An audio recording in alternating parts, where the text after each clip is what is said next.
প্লেটে 3টে পরোটা, আনলিমিটেড তরকারি, একটা আপেল সাইজের পেঁয়াজ, একটা কাঁচা লঙ্কা, মাত্র 30 টাকা।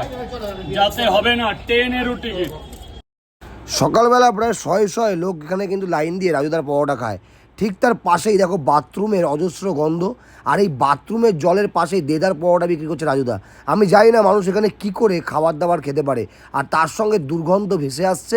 প্রায় এই যে পুরো জলটা দেখছো, এটা কিন্তু পুরোই বাথরুমের গন্ধের জল।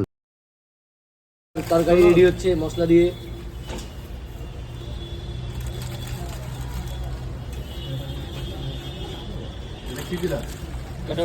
কচুরি में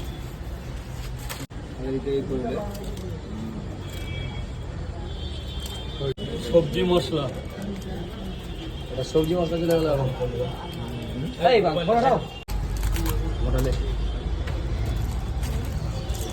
ওখানে থাকলে হবে না, লসের হয়ে যাবে। ওখানে দিয়ে দেবে। আমরা যে ফার্স্ট